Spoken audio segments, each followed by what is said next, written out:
the metamor relationship, I think, is one of the most special parts of non-monogamy.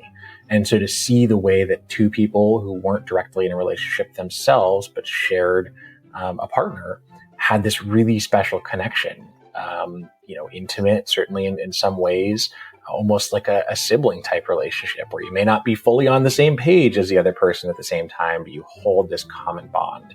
And I think in that, it really helped me pull back the frame a little bit and understand that non-monogamy and polyamory is not just about maintaining multiple intimate or romantic relationships yourself. It's about everything that comes along with that and around that, the metamor connections, the community, the relationship skills, the vulnerability, the personal growth.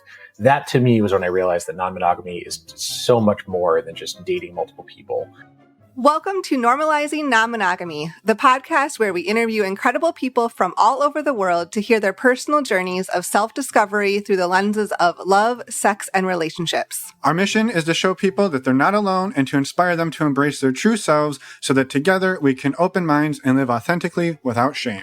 We believe everyone's story is powerful and beautiful, yet it's important to remember that everyone does life a little bit differently and that the views and opinions expressed by our guests do not necessarily reflect our own. Additionally, we aren't doctors. Please consult a medical professional for anything regarding your health that you might learn about on the show. Enjoy!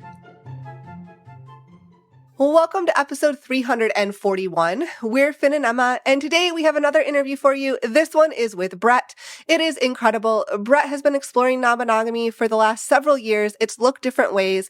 And today in this interview, he walks us through his journey, which has ebbed and flowed, and he interweaves his amazing advocacy work as well. Yeah, Brett is the founder of the nonprofit organization OPEN, which stands for the Organization for Polyamory and Ethical Non-monogamy. Brett's definitely going to tell us all a little bit more about the work OPEN does, but in short, OPEN is a nonprofit organization dedicated to normalizing and empowering non-monogamous individuals, relationships, and communities. Absolutely incredible work. We've gotten to go to some of the events that Brett has hosted. We got to go to a celebration event a couple of weeks ago in Oakland after Oakland passed non-discrimination laws for non-monogamous people. So yes, amazing. Well, not just non-monogamous people. It's much more complicated than that, but amazing work that Brett and his team at OPEN have spearheaded. So a huge thank you to Brett for coming on, for sharing your story, and for sharing about the work you do and for doing the work you do. We also want to mention that OPEN is spearheading the Week of Visibility for Non-monogamy in July. That's going to be July 15th through the 19th. We would highly encourage you to check this out. Get involved. This was an upgrade. Last year, it was the Day of Visibility. I know, and now it's a week. 7 times bigger. Woohoo! Well, 5 times bigger. But also, we will be doing a free workshop on the 17th of July. More information will be coming very soon about that, but that workshop will be part of the Week of Visibility activities. Yeah, it's going to be our Is There a Right Way to Do Non-monogamy workshop that we've done before. We did this at Southwest Love Fest a few years ago. We've run it virtually a few times, and we're excited to help bust some myths around non-monogamy. So. Yes, and support the Week of Visibility, which we're, again, so excited about. And thank you, Brett, for just all of the amazing work that you've done. Yep. So mark your calendars for that week. We will see you then. And until then, we're going to jump right into the interview for anybody who is a premium subscriber. And for the rest of you, we've got a couple of what I would think are some of the best announcements in the podcasting industry. Clearly. Yes. First up, if you're not familiar with the premium subscription, it is a way to skip these announcements up front, even though they're the best. They are the best. Yeah. But you could skip these announcements up front, jump right into the interview. However, you would still get important dates in the outro. Today, we do not have any important dates to tell you, but there will be more in the future. There is one important date. Actually, Week of Visibility. We already said it. July 17th is an important date, Emma. Yes. So, yes. That was a lie. Don't miss it. I was not telling the truth. So, the Week of Visibility. Anyway, if you're still interested here and listening in the premium subscription, go to our website, normalizingnonmonogamy.com, scroll down on the homepage, and you can sign up right there. Then scroll all the way back up to the top and you can learn more about our virtual community, which is full of amazing people from all over the world who are supporting one another, loving one another, having fun with one another. We laugh a lot in there. We have a good time. We do. Yeah, we got about 300 of us. We would love for you to join us if you're looking for open-minded people. You don't have to be non-monogamous. Maybe you're in a non-monogamous partnership and you're the monogamous partner. Yep. Or maybe you're not non-monogamous at all. You just want to hang out with awesome people like us. We'd love to have you. Yes. There's lots of us in there. We're having a good time. To find out more, click on that community tab. You can sign up for as little as $5 a month, and we'd love to have you join us. We'll see you in there. Next up, a plug for our favorite way to get tested for STIs. It is stdcheck.com.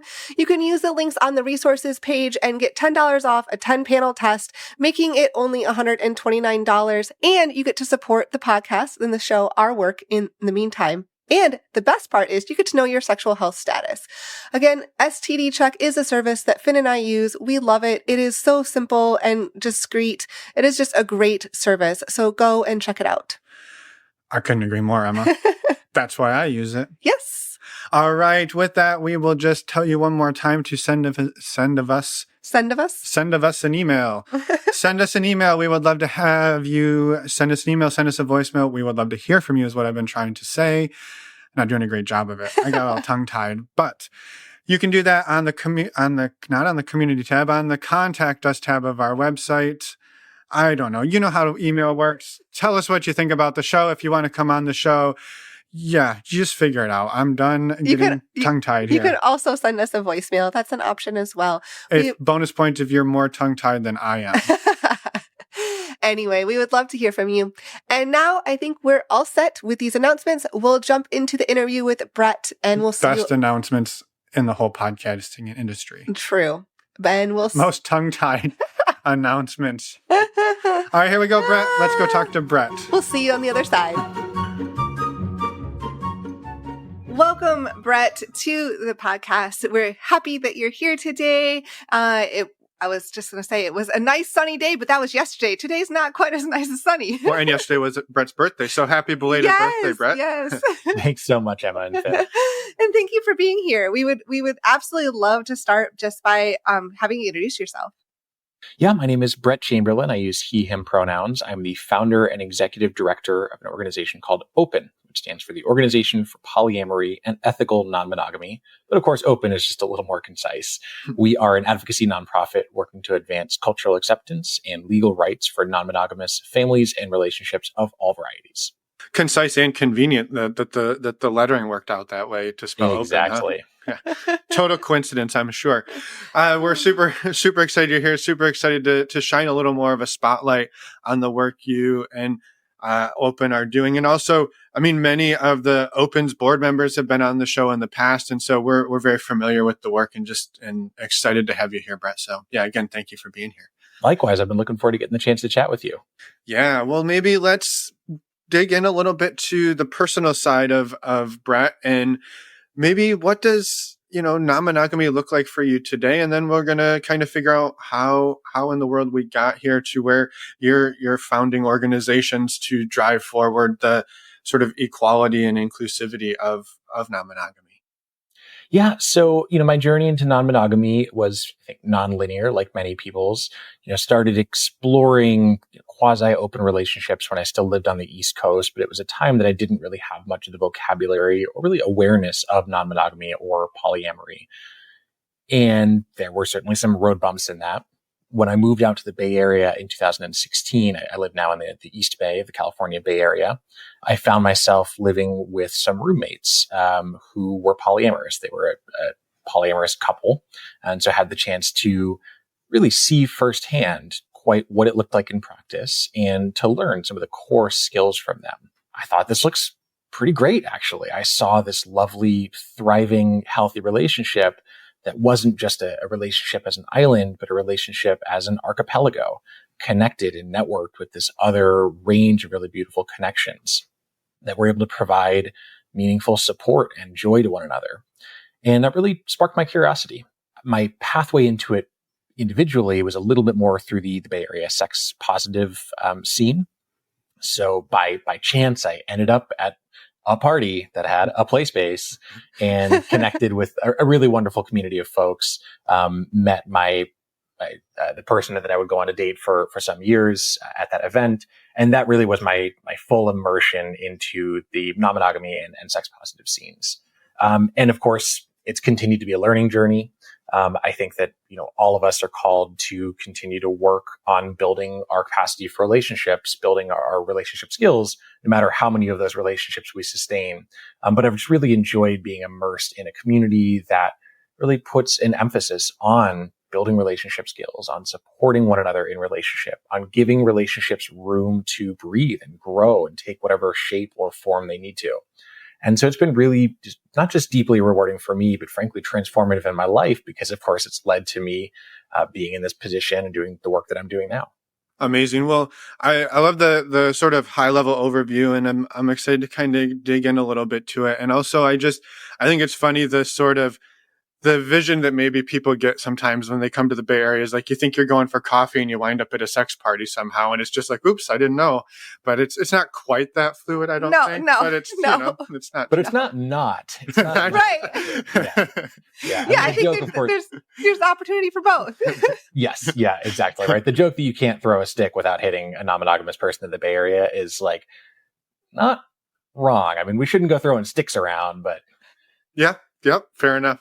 Well, let's say back before you came to the epicenter, when you were on the East Coast, you sort of described it as exploring sort of some quasi open relationships. And I'm curious, what did that look like back then? And what was sort of the framework you were bringing to that? Did you have models of this for yourself, or did you sort of actually stumble into it? Yeah, I would say it was closer to stumbling. So at the time I was living in New York City, and I had a girlfriend who lived in Western Massachusetts. So we would generally take turns going back and forth. But during the week or the weekends that we weren't able to be together, we came to an agreement that it would effectively be an open relationship. But unfortunately, we didn't have a ton of vocabulary or a real understanding of the need to continue to actively maintain that agreement, to explore the emotional and relational implications and complexities that come along with that. So I think it was more something that I think open relationships are very easy and accessible and fairly well understood, but unfortunately don't often come with the same degree of intentionality. And again, that's not to make a judgment against all, open relationships, but I think it's something that it's very easy for people to pull off the shelf and ignore some of the underlying work and obligations and complexities that come along with that. Yeah. At least that was my experience. Perhaps I can keep it grounded in my own. Totally. Yeah. The idea like, we can do this. Let's just do this, right? Like it's going to play a game of, basketball or something like, well, I want to play around with some basketball today, or I want to tinker with this thing. Like it's not that you can't, dabble or explore, but there is work that comes along with it. Right. And I think that with many forms of relationship, people often want to grab a label and say, okay, this is an open relationship now, and fail to account for the fact that open relationship can mean a lot of different things for different people. What are the agreements? What are the boundaries? What are the expectations with regard to what type of contact, physical, intimate, romantic is permissible? How do we address what we know or don't know about what the other person is doing? Yeah. And I think that was some of the piece that was frankly missing, just to own my own failures in those earlier phases. Totally. And I'm curious what it sort of looked like at that time, right? Sounds like she was living in Massachusetts. You're living in New York City. I guess just roughly, were you sort of dating separately, or was it, hey, we'd get together, on weekends and go out together and try to meet people? Like, what did it kind of look like in those early days for you? Yeah, at that time, neither of us were really dating, nor were we, exploring other connections together. It was really more of a, if you meet somebody cute at a bar and end up making out sort of thing. There's not really worries around that. Yeah, makes sense. Makes sense. And so then you pick up and move into the Bay Area and sort of land with little did you know, land with some roommates who are non-monogamous, and sort of sounds like they presented you with a just sort of an eye-opening experience. Or maybe a different lens, too, it kind of sounds like, from what you were experiencing previously. Yeah, exactly. Because, I've reflected often on, had you asked me in 2015 when I was living in New York and exploring open relationships, what I might know about polyamory, I'm not really sure how well I would have been able to answer. I'm sure I had heard the phrase, but I doubt that I could give you much more than a very rudimentary explanation. And so a big part of that early phase was just understanding like what it was, but more critically, how it worked. Mm-hmm. Mm-hmm. And you got to see that sort of firsthand, not necessarily, well, maybe not firsthand, not from your own living, but from living with people, watching them sort of move through the space in a much more intentional way. Yeah, exactly. And I think that one of the things that was most eye-opening for me in that was seeing the metamor relationship. The metamor relationship, I think, is one of the most special parts of non-monogamy. And so to see the way that two people who weren't directly in a relationship themselves, but shared a partner, had this really special connection, intimate, certainly in some ways, almost like a sibling type relationship where you may not be fully on the same page as the other person at the same time, but you hold this common bond. Yeah. And I think in that, it really helped me pull back the frame a little bit and understand that non-monogamy and polyamory is not just about maintaining multiple intimate or romantic relationships yourself. It's about everything that comes along with that and around that, the metamor connections, the community, the relationship skills, the vulnerability, the personal growth. That to me was when I realized that non-monogamy is so much more than just dating multiple people. I know that for some people it is just a practice or a more narrow practice, but I think there's a reason that for many people it is an identity, and frankly, it's core to how they show up in the world. Yeah. Mm-hmm. Mm-hmm. Yeah, I think that's amazing. The one, I will say for myself, one of the things that was interesting to break apart was the idea that we don't have to compete with other people. And it's strange because I didn't ever really, I don't want to, but you often like feel it, or you feel the pressure to, right? Even if you're like, well, this is a stupid paradigm. Why are we competing over, comparison, competing, competition, all of that? And even if you're like, it feels gross and I don't want to do it, it's like it creeps in. And it sounds like that's, the metamor relationship is one of those places where you're really having to break away from an additional societal norm, right? There's the societal norm that we should just be one man, one woman. But then you're like, okay, well, I can break that down. And you're like, well, now I'm supposed to be, quote unquote, supposed to be friends with this person. And like, that's a whole new world to explore. Is like, okay, well, I just kind of figured out how to do the first part. And like you said, now there's this like layer of, it's not just, I just get to go on dates and it's amazing. There's deepness, there's depth to it. Right. And I think a piece of that depth that you just touched on that's really important to me, just given my political lens and worldview as well, is that fundamental shift from competition to cooperation, or put another way, from scarcity to abundance. Mm-hmm. I think that in many ways, the monogamous relationship, as we understand it, is frankly like a feudal age, originally political arrangement and then economic arrangement that has been sustained because it breaks people into these highly atomized households that are ultimately consumer units, right? So originally one salary and a homemaker, now often as not, two salaries. And you ensure that everyone's in their own little box, and every house needs to buy a vacuum cleaner so that you can sell maximal vacuum cleaners.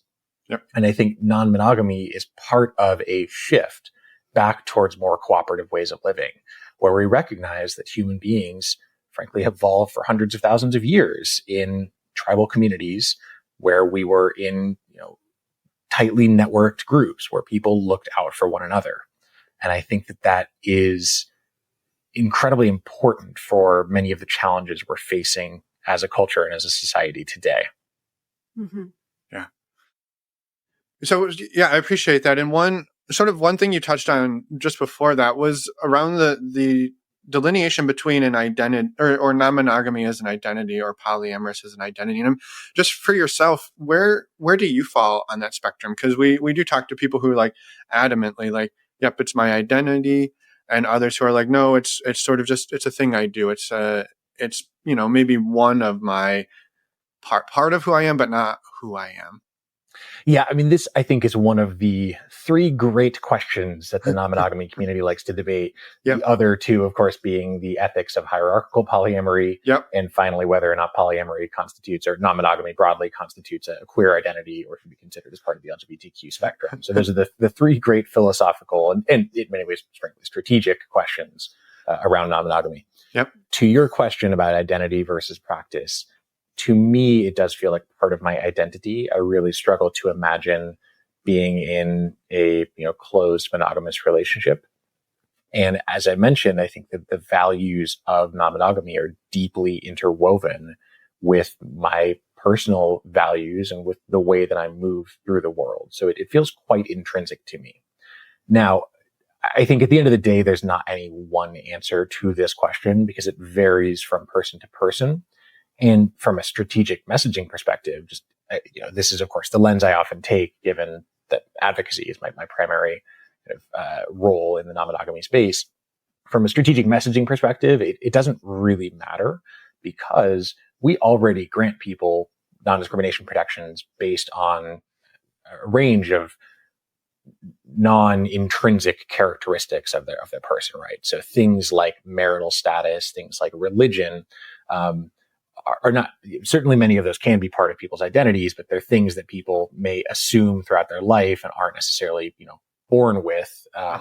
So I think it's an interesting question, and I think it's more interesting on an individual level and not something that we should let the argument be centered around, particularly when it comes to the extent to which non-monogamy is deserving of non-discrimination protections, because that's not really the question that issue should be founded on. Yeah, that's such a good point. Yeah, and I think too, I totally agree. Like, it's such an individual thing, and I know it is one of the hot button topics that people are always debating around. And I think it's one of those where I just dream, I think, of a world where we can look at this as one of those other places to cooperate and say, Brett sees it as an identity, Emma sees it as a practice, this other person sees it as maybe something completely different, and can we not have all of those coexist together? And I think the hard place is right where you start to bring in advocacy work or sort of policy work, where then they want to nail it down. And it's like, at the end of the day, for me, I think it is a very individuated thing, and we all sort of show up with our own lens, our own sort of approach to that. And I don't think any one of them is wrong. Well, I think, just to your example was an example of we each can have our own journey in that. Even as you said that example, and you're like, Emma sees it as this and Brett sees it as this. And I was just like, ooh, is that true for me? That in the moment, I was like, oh, wait. I was making that up, by the way. Yeah, no, I know. But it was interesting to notice my initial reaction to just to hearing him say that. And it is such an individual journey and experience for people. Right. And I think it's an important question for people to consider, particularly if they're newly exploring non-monogamy. Because I think one of the first questions that people need to ask themselves if they are opening up their relationship or interested in pursuing a non-monogamous relationship or relationships is, why do I want to do this? And so that is really interwoven with that question. Is this something that I feel deeply called to based on my first values? Or is this something I'm interested in exploring or experimenting with just as an activity or, as a lifestyle? Both are valid. Both are entirely valid. But I think you can learn a lot and avoid a lot of heartache for yourself and certainly for others by having a really keen sense of what it is that motivates and drives you and how you want to show up with that. Yeah. And also that it's okay to reevaluate that throughout your life. that you can grow and change and shift and reevaluate and then communicate to others if things have shifted. I think so often we're, put in this box of well, I decided one thing, I must be that the rest of my life. And clearly you don't have to do that either. Exactly. Which I think is again, one of just the wonderful things about non-monogamy is it leaves space for people and therefore their relationships to change and grow. It breaks down, of course, that infamous relationship escalator where you're only moving in one direction or you get off entirely. And it allows our relationships and us as individuals to be flexible, fluid, flawed, creations really in every moment. Yeah. I love that. And so you, bringing it a little bit back to your story, you land in the Bay, you've got some examples with your roommates. Yep, you've got some amazing roommates. What sort of direction does this take you on personally as you start to explore for yourself? He finds himself at a sex party. That's right. I did. You know, my first proper, quote unquote, proper, or whatever that means in this context. My first full blown play party was at Mission Control, a really iconic and beloved play space in the Bay Area, and then got quite integrated into a community. At that time, anchored largely around the Orgy Dome, the infamous Burning Man camp. So I then found myself integrated really into a social community that was anchored around a number of different scenes, including a monthly play series going on in the Bay Area at that time called Organ House, as well as through the Orgy Dome, the infamous Burning Man camp. You know, that just like 100x'd my exposure to these relationships, to these values. It provided me with far more kind of firsthand examples of what non-monogamy could look like in action. I had the opportunity to be in relationship with, I mean, not an intimate relationship, but in community relationship with people that had been married for 20 or 30 years and were non-monogamous, people raising kids, closed triads, a whole range of relationship practices and identities. And that was really it for me. Yeah. Well, I'm curious. I think for many people, again, this is one of those where I think everybody has their own experience, but I think some people would go, yeah, that makes total sense. You land there, there's a sex party. Why not go to it? And I think there's other people whose eyes might pop out of their head hearing even the leap from my roommates were non-monogamous to I wound up at Mission Control, which was a sex party. And I'm curious, just for you, how was that transition, or did it just sort of feel natural to you to be like, well, I'm at least going to go check out this space and see what it's about? Yeah, it felt pretty natural to me, So as somebody that's been engaged in activism and organizing for my life, I have a real appetite for looking at and looking for ways that people can gather and organize community and orient around values outside of the prescribed mainstream heteronormative capitalist paradigm. And I really enjoy exploring those types of spaces and seeing what else could be out there, right? There's this a quote I love by the late great anthropologist David Graeber, which quite simply, the world is the way we make it. And I'm fascinated by exploring different ways that we might make the world. And so in some of those spaces, I found people making a world where we don't need to be averse to sex and sexuality and intimacy and vulnerability. And I really loved that world. Yeah. I love that world still. Yeah.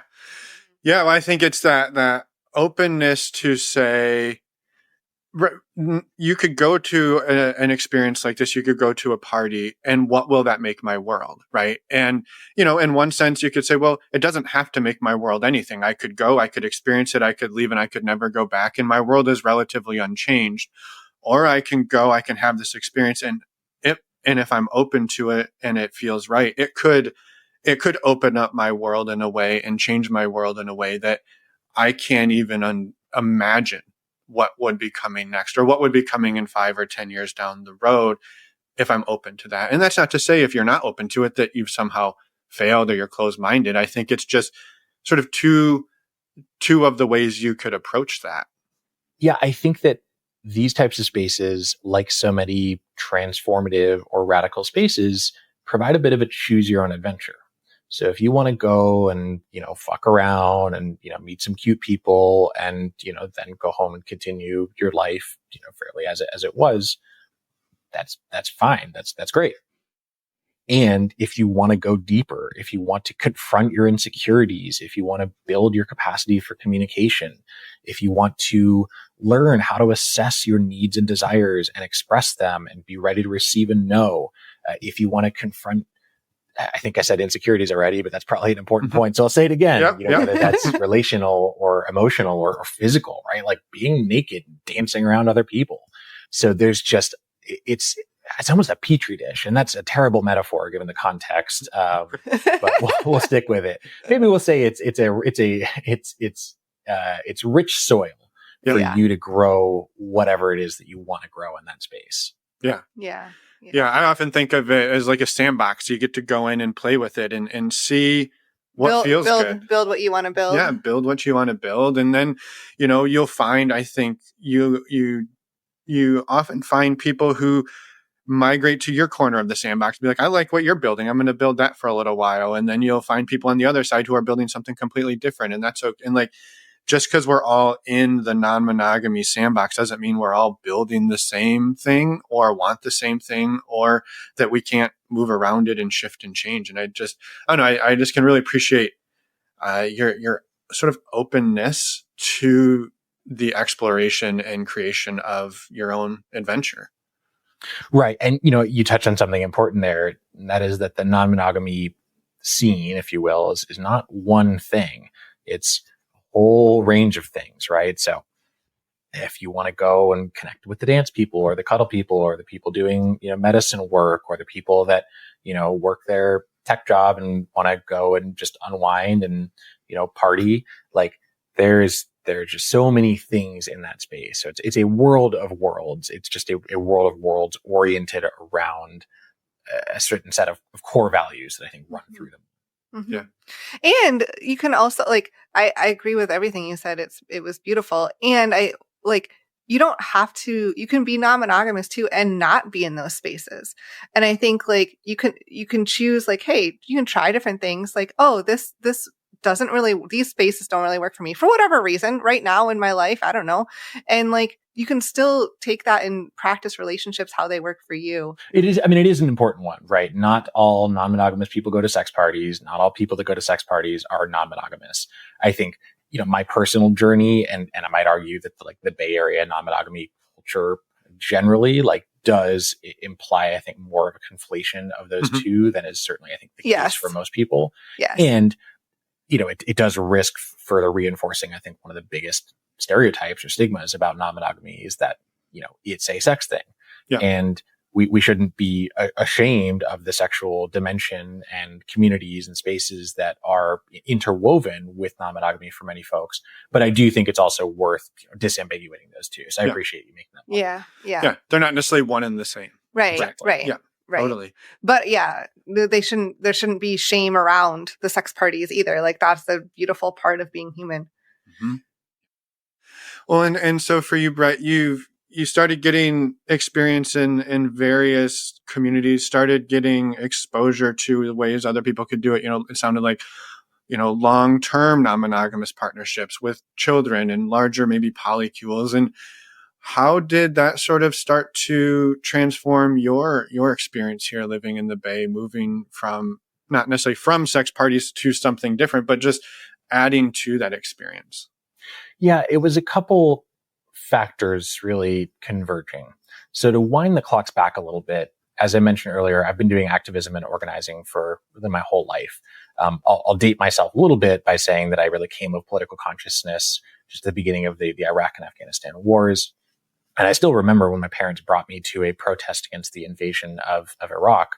I grew up in New Hampshire, so a relatively small town, and to be at that protest with people with signs and banners and chanting was this electrifying energy. And it really captivated me and set me on a path of really committing my life to trying to work towards justice. So after graduating college, my career, if you will, although I do somewhat hate that term, it settled into the environmental nonprofit sector. And it was a job with an environmental nonprofit that brought me out to California in 2016, working for a fabulous organization called the Story of Stuff Project, which works on issues of waste and consumerism. But I had long been looking for where I could bring something new, where I could serve an underserved issue or a point of intervention. Because I think that you can make a much bigger impact being the 100th person working on an issue versus being the 10,000th person working on an issue. So at the time that I was finding myself more and more integrated into the non-monogamous and sex-positive communities in the Bay Area, I was also starting to feel like a bit of a cog in the nonprofit industrial complex. And again, I was deeply proud of the work that I was doing. I was very proud of the organization that I was working for. And I was also very aware that somebody else out there could be hired in to take my role. And I was really wondering, where is it that I can really bring some new capacity to this great and challenging project of human liberation. At the same time, I was also really interested in looking at how we can complement the work of transforming our materials technology, right? So building a sustainable kind of economy and material system with transformation in what I think of as our social technologies, right? So how can we ensure that not only are we building, more sustainable consumable materials, but how are we building more sustainable communities and relationships with ourselves, with one another, with the planet? And so at this time, as I was getting more involved in non-monogamy, I was starting to experience much of that transformation for myself. I touched on some of the ways earlier that I was finding myself building my capacity for self-awareness around my needs and desires, my capacity for clear communication, my capacity for intimate relationships. And I found myself in this community that was deeply transformative, where people were providing what, in the sort of anarchist literary tradition we call mutual aid, right? People were providing childcare and job connections and looking out for one another when they were sick. And it sort of felt like that thing that I had been looking for. It felt like people living in the way that I think we as a society would do well to live. And that's not to prescribe non-monogamy on everyone, but it is to make the point that community and connection is critically important. And loneliness and social isolation is deeply harmful to our civic health and our individual health. So these factors kind of converged. And the last element was that as I was, in contact and in conversation with more and more non-monogamous people, I was frankly shocked to find out that even in progressive areas like the Bay Area, people had to hide their non-monogamous identity because they were afraid of losing their job. They were afraid of community or family rejection. And it seemed like there was an opportunity to really take the leap. And this led to me at the end of 2021 leaving my salaried position at that organization and starting to put the pieces together to build Open, which we then launched in the spring of 2022. So actually this week is our 2-year anniversary. Awesome. Congratulations. Happy anniversary. Thank you. Yeah, it's amazing. I think what I... Yeah, that's quite the journey. I just so appreciate, and I find myself in this place often of, I get excited about a thing. I maybe even find myself identifying with it. And then I'm like, well, why aren't more people doing it? Why is this even discriminated against at all? And I kind of picked up on tones of that. Like, well, okay, I'm here in the epicenter where it's happening and it's happening around me. And I see all these amazing communities and I see people helping each other. Right. I mean, we've seen posts in like the Bonobo network where somebody's like, hey, I'm not feeling great this week, or I broke my leg. Can somebody come over and help me clean my house for an afternoon? And somebody's like, great, I'll see you on Thursday, right? We see the community and you're like, okay, well, this is beautiful. Why does anybody have a problem with this? Why is there any pushback? And then you start to see it and you're like, okay, now you're like, I feel this drive to like push back against the pushback and be like, no, this doesn't have to be combative. It doesn't have to be, but I don't know. I see a lot of myself in that like I get involved and then I get like really involved. If I'm going to get in, what is it? In for a inch, in for a mile, or is that how it goes? Something in for like a penny, in for a pound, but take your pick. It all works. Yeah. Moving forward, I'm curious, first of all, I want to come back to Open, but personally, like what does your relational dynamic structure kind of look like today? Where has it led you to today? Yeah. So right now I identify as polyamorous, although the label is not particularly important to me. I think that the labels and the identities are important insofar as they give us some point of reference around which to kind of understand ourselves and understand one another, and critically around which to politically organize. But I think the labels aren't particularly important, right? So for example, I was in conversation with some organizers from the swinger lifestyle, and we were talking about my relationship structure. And I was describing that at the time I had one partner, and we would, go to events and sometimes play together and sometimes play separately. And the folks I was chatting with said, yeah, it kind of sounds like you're a swinger. And I was like, I don't know, maybe so. So I just mean to make the point that these labels, they are squishy. So polyamorous is how I identify. But generally I think I like the idea of relationship design, right? So it's that each relationship can be whatever you want it to be. Yeah. Well, I think it's so funny that you say that, right? Because if what you're doing, let's say you call that polyamory, which you do, and they call it swinging, right? Their comment of, well, it sounds like you're doing swinging. And you could be like, well, no, it sounds like you're doing polyamory, right? It's just like the lens that we look through it at. It's just sort of, we're just doing. And again, I'm one for using labels as a starting point, and then dig into what it means. What does that even mean, right? Because it's funny, you say, I'm polyamorous and I do this, and we go and talk to somebody else and they say, I'm a swinger and I'm doing the exact same thing Brett's doing. Mm-hmm. And it's like, oh, well, it's not like we're that far apart after all. We just use a different word to describe largely the same thing. Mm-hmm. Yeah, exactly. I'm curious for you in sort of the transition. I don't even know if it was a transition, just sort of the journey of sex party, non-monogamy, polyamory. Again, we just talked about how labels are largely irrelevant, but a starting point. Yeah, as a starting point for yourself, as you started to, you mentioned a few times, like expanding your capacity to have different communication or maybe next level communication or whatever way we want to describe that, or expanding your capacity to relate to people. What did that sort of look like for you? Did you come up against things in there that were unexpected that maybe you had to sort of work through and grow through as you were figuring out how to communicate better? Or could I have multiple partners, even though like maybe I believe it as like at sort of the belief level, but when I try to do it, it's really hard. So I think when you're learning a new skill, you learn the new skill and then you go and do the thing. Right? You're going to take years of music lessons before you go join the orchestra. You're going to spend years in plumbing school before you start, cleaning people's pipes. That's a bad metaphor, but we'll leave it in. With non-monogamy, you're not going to, years of classes and workshops before you start doing non-monogamous relationships. Certainly some people are, but I think for most people, it is a thing that you learn by doing. Yep. And it can be a precarious thing to learn by doing because relationships, any relationship, is complex. Feelings can get hurt. So that certainly was the case for me. I came into a non-monogamous relationship without a particularly deep understanding of not just what non-monogamy was. That part is much easier to pick up, right? You listen to fabulous podcasts like Normalizing Non-monogamy with Emma and Finn. You read some books.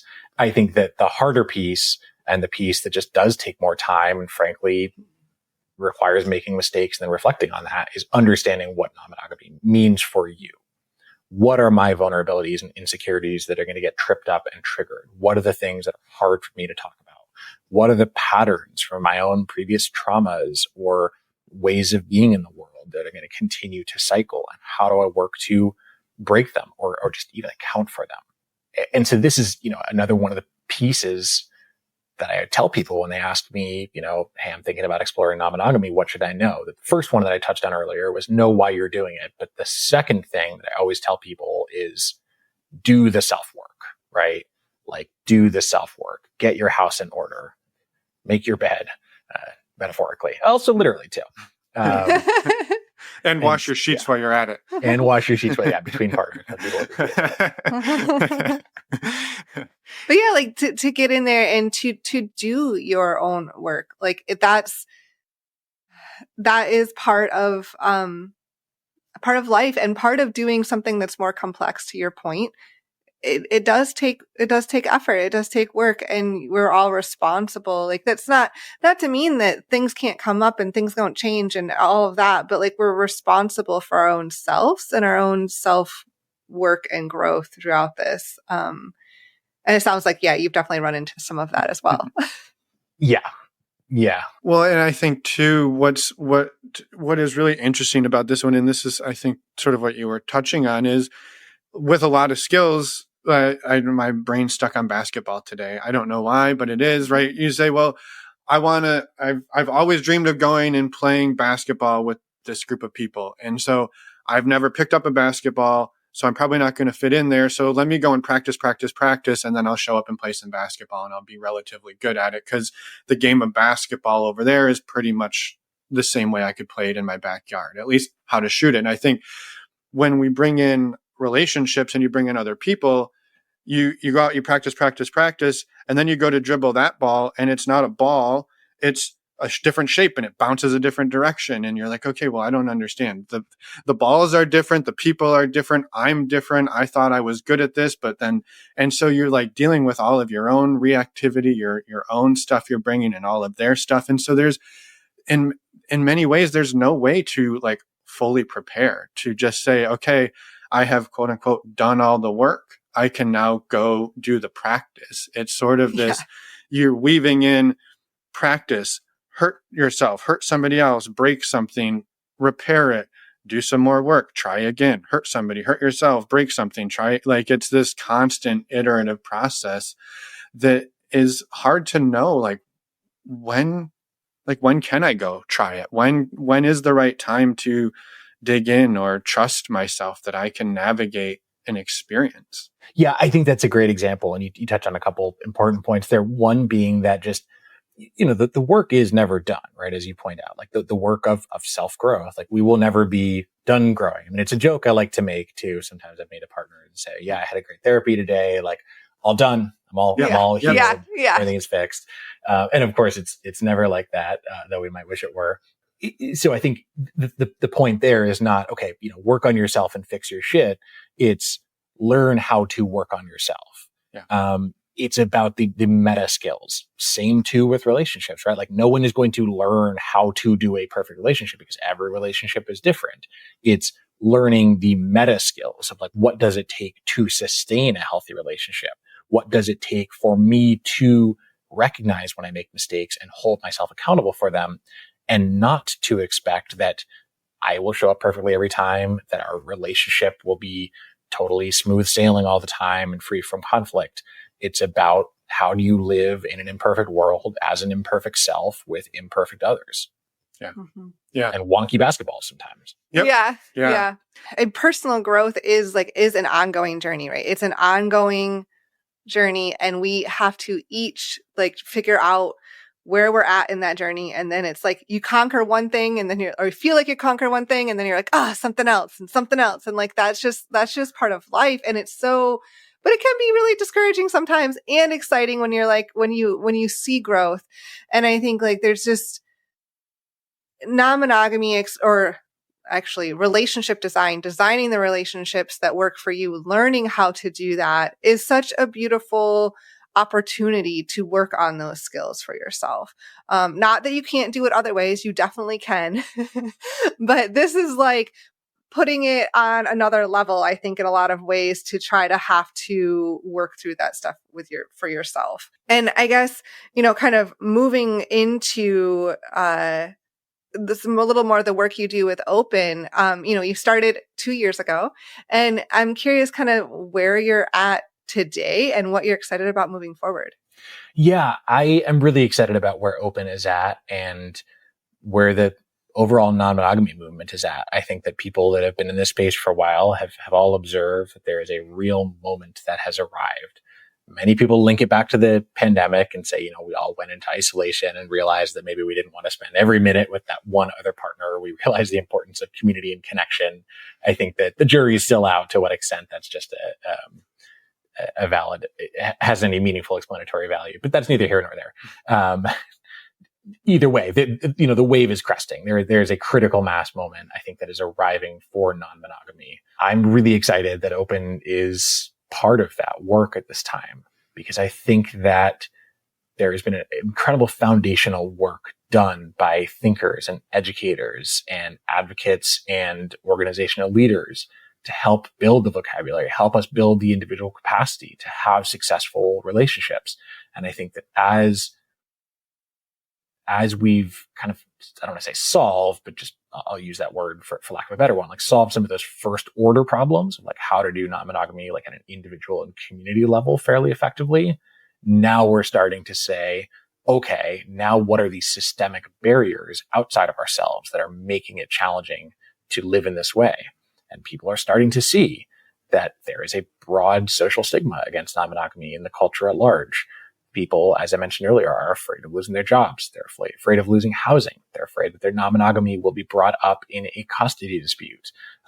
Somebody is getting a green card and they have to hide the fact that they're non-monogamous because the immigration officers will consider that not a valid relationship if it's not monogamous.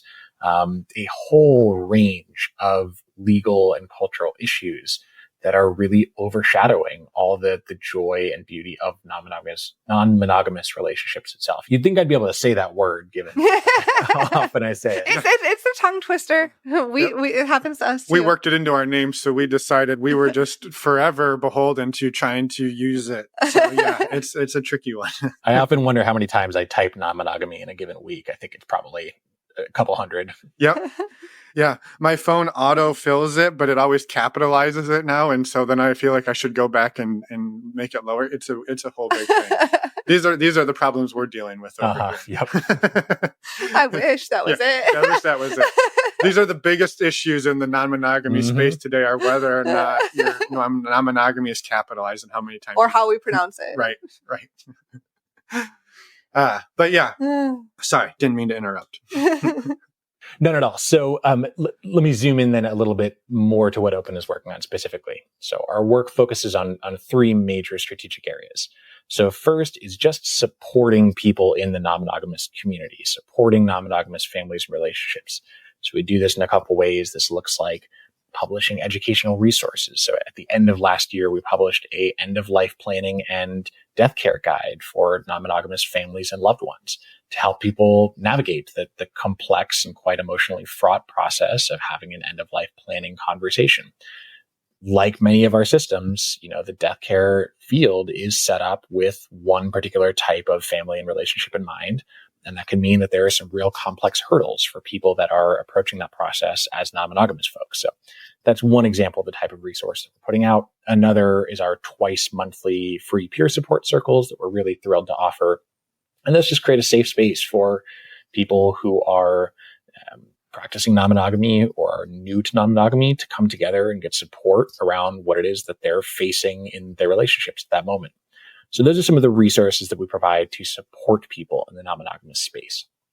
The second domain of our work is around advancing visibility and acceptance for non-monogamous families and relationships.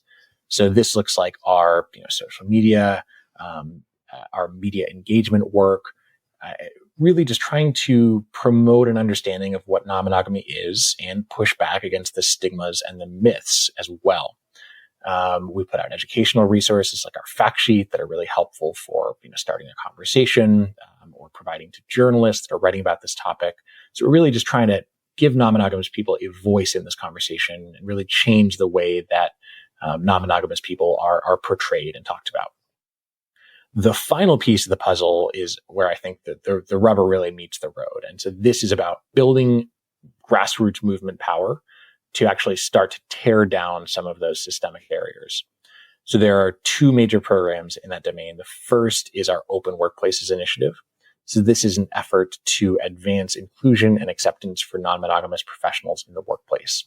So we have an Open Workplaces toolkit. It includes template policy language that you can advocate for within your company to put into the employee handbook and the hiring language, effectively to make it clear that the company views family and relationship structure as a protected category along with other already protected categories, and makes it clear that the company won't discriminate at hiring and won't fire people. It just makes it safe for people to be open in their workplace. The other piece of our power building strategy is our legislative advocacy. So this focuses on advancing or passing non-discrimination protections that prohibit discrimination on the basis of family or relationship structure. So I'm really proud that Open is behind the introduction of two non-discrimination bills in Berkeley and Oakland, California. The Oakland one, we very much expect to pass on April 16th. That'll be the first West Coast city to adopt these protections following Somerville and Cambridge, Massachusetts, which implemented them in 2023. And Oakland will also be the largest city to have done so, being one of the 50 largest cities in the US. We've got our sights set on more target cities. And we think that this is a really important intervention because, again, it just makes it safe for people to be open about their non-monogamous identity. And once people can open up, then we can have an easier time coming together and starting to advocate for some of the stickier and trickier issues that are very much on the radar. Thank you, Brett, for sort of digging into a few of the nuts and bolts there. And again, super excited to shine a light on Open and the work. So important. Yeah, and the work you're doing. And, this isn't like tooting my own horn, but I've been on a few of the day of visibility or the week of visibility now calls and on a few of the calls. And one of the things that I really love and admire about the work you're doing and the way that you handle the space is that this isn't just for the polyamorous people. This isn't just for people who are maybe looking at this going, well, yeah, I have, maybe multiple long-term partners, maybe multiple people I live with. And so this really is my life structure that I could be discriminated against versus sometimes I think in let's say more of the swinging world where it's like, well, this is a thing I do on vacation. Why do I even care? Right. And I don't think that most people are why do others care? Right. Why do I it doesn't matter to me if this legislation passes because I do it on the weekends, right? Or I do it once a month or, twice a year, whatever it is. But I've really loved to see how you've pulled in people from both sides of this coin, this non-monogamous coin, which often gets divided between the swinging and the polyamory. Sure. And also just to say too, some of the people who have joined that are on more of the swinging side are so engaged and really caring. And I love to see these two worlds coming together, working together, even if maybe the direct thing that's being worked on isn't exactly for them, to be able to see a bigger picture that we're not just fighting for this relationship style. It's sort of more inclusion and equality as a broader spectrum, perhaps. Yeah. So Finn, first of all, thank you for mentioning the week of visibility, which I 100% should have done. We were going to ask you about it. I got you. I appreciate the backup there. So the week of visibility is one of the major programs under our visibility and acceptance strategy. Open coordinated the inaugural Day of Visibility in July of 2023. And this year it is growing into a full week of visibility that'll be celebrated from July 15th through 21st. So that'll be celebrated with online activities and events, as well as in-person events in communities all around the globe. It's an opportunity for people to get together, to celebrate our identities, our communities, our values, to really be there for one another, but also to step out and show ourselves to the world, to really be in conversation, to be in community with our neighbors and really help make the point that, look, non-monogamous people are kind of everywhere, right? We come from all walks of life. We are your coworkers. We are members of your church congregation. We're your neighbors. And it's a really, really effective way to push back against those stigmas and those stereotypes because decades of social science research show that people are far more accepting of minority identities or out-group identities when they know someone that holds those identities. So that's the first piece. People can learn more at weekofvisibility.com. Cannot believe that domain was available. We got lucky. I had the same thought, by the way, when you announced it. I was like, wow, good for them. Way to find that. So good job. That may be the most valuable asset that Open owns. I mean, we don't own a lot of assets. I think it's like my computer monitor at this point. But anyways, so Finn, from there to the underlying question, it has been really important for Open from the start to build a big tent movement because non-monogamy is an umbrella term. And it encapsulates a range of identities and practices from polyamory to the swinger lifestyle, not to necessarily position those as opposite ends of a pole, but certainly as two of the major, I think, clusters. And then a whole range of other identities and practices around those as well, right? So people that practice open relationships or relationship anarchy, may not identify as polyamorous or in the swinger lifestyle, but very much are non-monogamous. And similarly, there is a whole range of what non-monogamy can look like in practice outside of those labels, right? So it could be a closed triad where they don't go to play parties, they don't date other people, they're in a long-term, closed, committed relationship. It could be a monogamous couple that once a year goes to, secret swinger retreat in Jamaica and, plays around with other couples.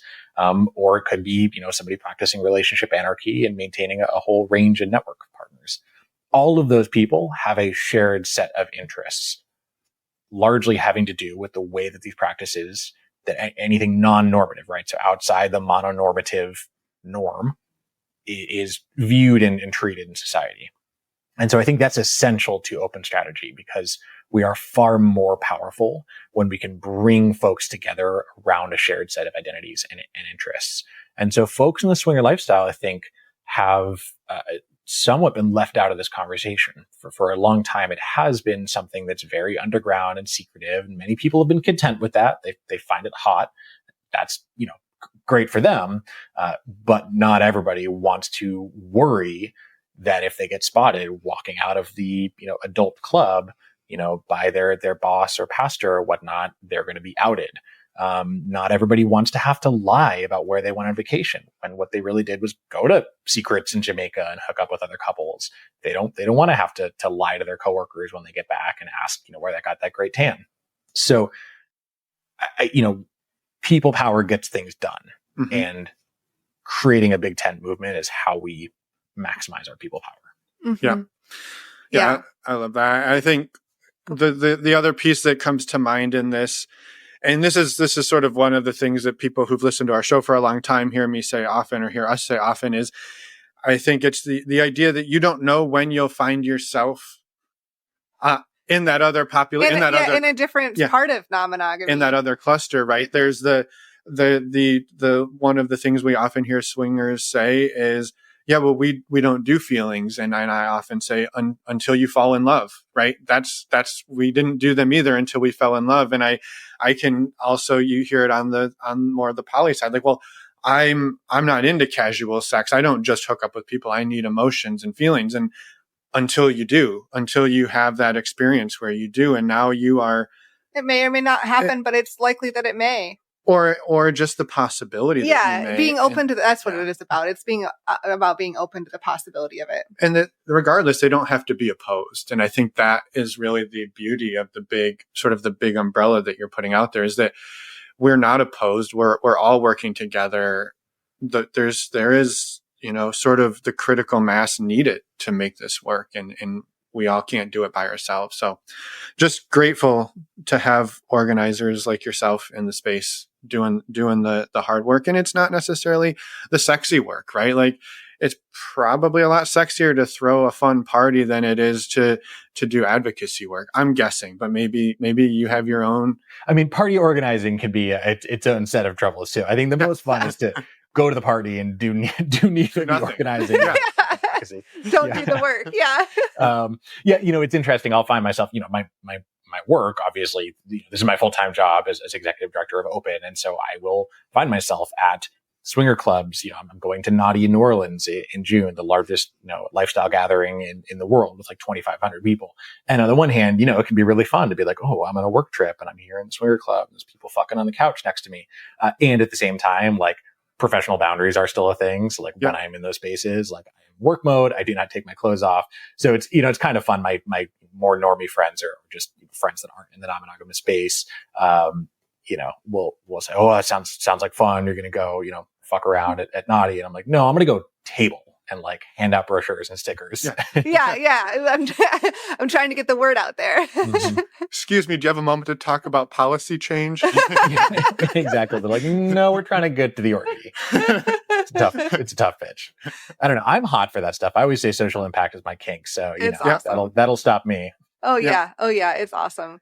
And I'm also curious, like, if people are listening to this and they really, hopefully many of you listening want to get involved, want to support, like, what are some of the best ways to do that?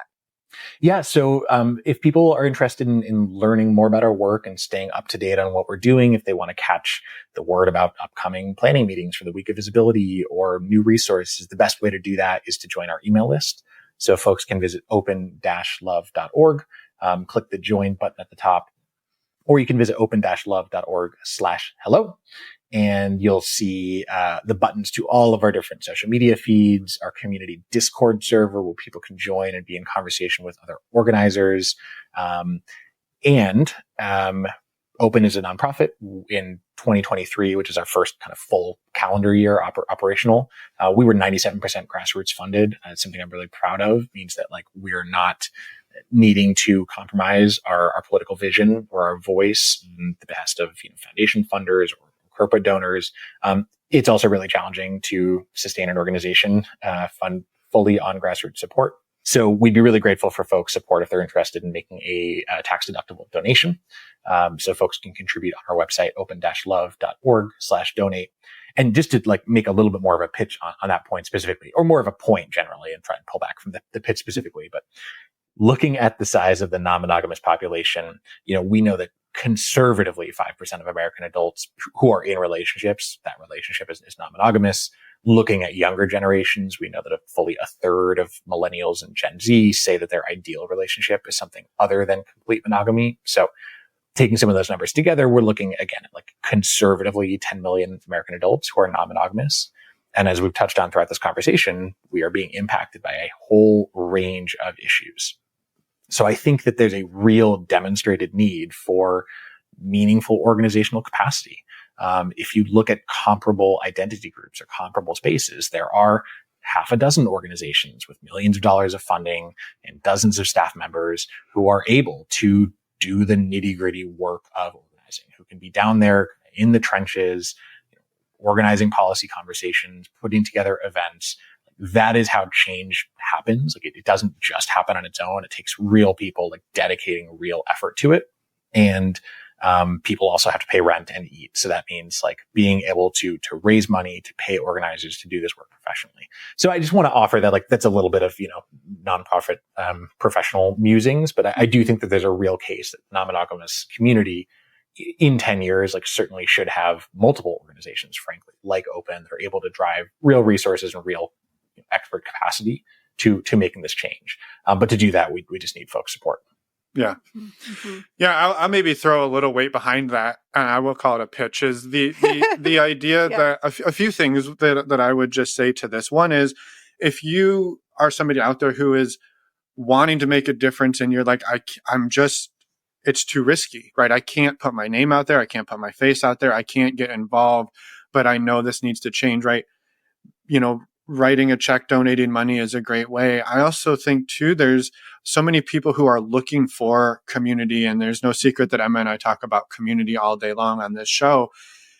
One of the most amazing communities you could be part of is this community. And there are ways to get involved, coming to the support, the non-monogamy support circles, reaching out. Maybe you have something you could offer for a week of visibility, right? There's so many of those events are grassroots organized. It's not you hosting each event or me and Emma hosting the events. It's thousands of people around the world doing it. So if you think you have something to offer, reach out, get in touch. And absolutely. Yeah. This is a people-powered, authentically grassroots movement. So folks can reach out anytime at info@open-love.org. They can hit us up on social media. And I think that so many of us are hungry for an opportunity to help build a more just and joyous world. Yeah. And it can feel really challenging to know where to plug in with these like massive, hyper object issues that just seem so impossible for any one person to tackle. And in the non-monogamy space, we say, it's certainly not a new movement. Of course, we are building on the work of people that came before. We stand on the shoulders of giants, but I would still say an emerging movement, a civil rights movement, a social justice issue. And this is a space where at this stage, like people's energy, people's excitement really adds real meaningful value. It's a real meaningful way that people can make a difference, that people can meaningfully transform the lives of people that are practicing non-monogamy.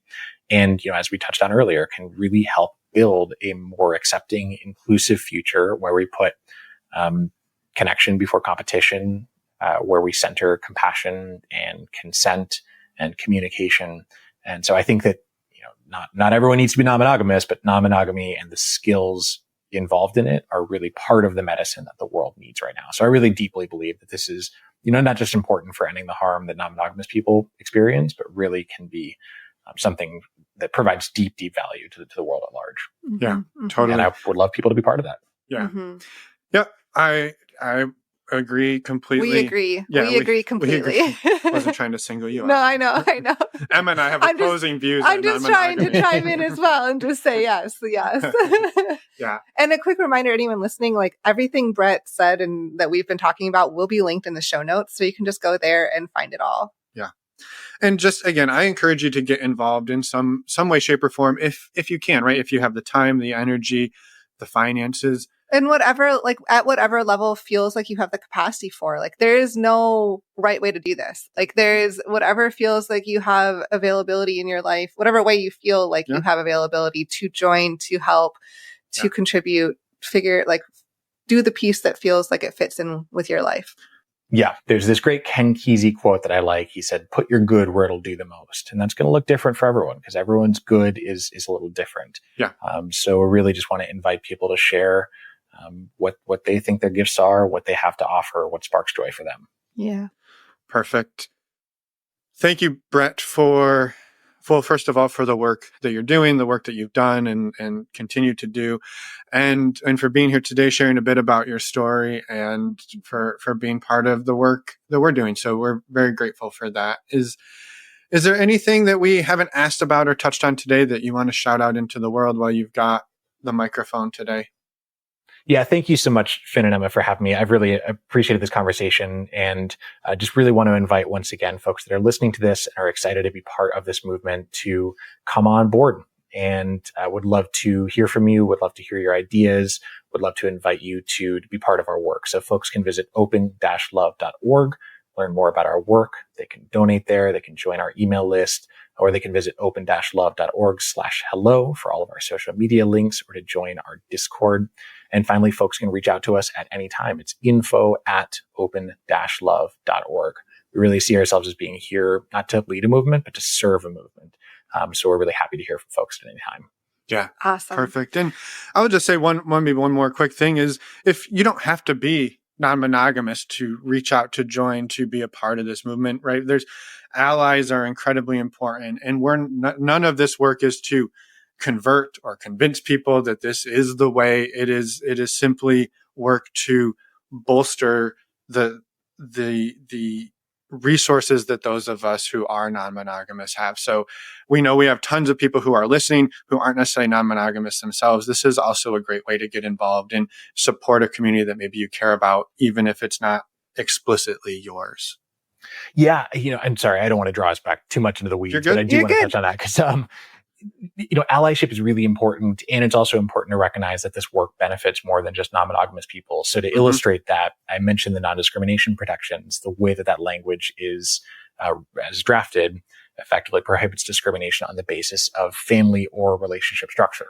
So the relationship structure piece obviously accounts for non-monogamous folks, but the family structure piece not only accounts for non-monogamous families, but also for a range of other non-nuclear family structures, as well as members of those families. So something that I learned recently that really excited me was that the children of LGBTQ parents currently fall into a loophole around protections because they are not trying to access protections based on their own identity, right? So protections against discrimination on the basis of sexual orientation don't apply to those people's children.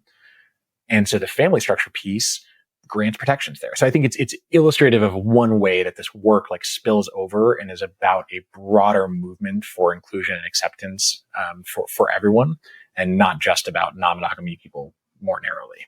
Yeah. Perfect. Such an incredible point to make and to add at the end. So and you didn't take us into the weeds. I did. So I'll take the blame. I'll hang on to the weeds all day.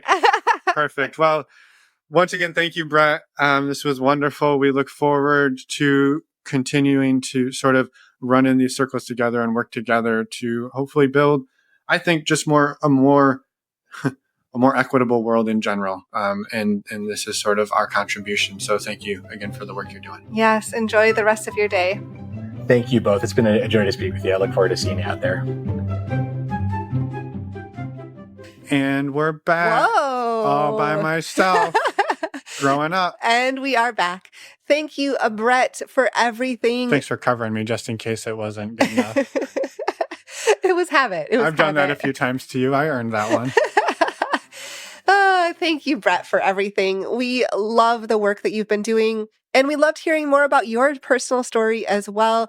Thank you again. And for anyone out there listening, we really encourage you to go check out Open's work and join join the week of visibility for ethical non-monogamy, July 15th to the 19th this summer. Specifically July 17th, when Emma and I will be hosting our workshop. Yes. Is There a Right Way to Do Non-monogamy workshop? It's an interactive workshop. It's going to be hella amazing. Yeah, hope to see you there. We would love to see you there. The whole week will be full of in-person and events throughout the country and many virtual events. I know Brett and the entire team are working incredibly hard at this. So go check it out and join some of the events and join us as well. Last thing we wanted to tell you all about. Next week? We have an interview next week with Mr. and Mrs. N. They are podcasters out of the UK, the Vanilla to Vixen podcast, and authors. Yes. A wonderful story. We can't wait to tell you about it. But we're going to have to wait because that's next week. Until then. Actually, I think there's another episode coming out on Friday. Do you think so? Yes. And ask us anything. I can't verify that, but perhaps that sounds accurate. There is an Ask Us Anything episode coming out this Friday with Finn and Miche. And then, so listen to that and then come back next week to listen to Mr. and Mrs. N. I can confirm that this is accurate. I edited it last night. Okay. Awesome. All right. We will see you all on Friday, and then we'll see you all next week, and we'll see you all in July. Awesome. And we'll see you all in our virtual community. We just want to see you. Yes, or in our email inbox. Or our voicemail inbox. All right. We'll stop now. Enough of us. Bye, everyone. Thanks for listening.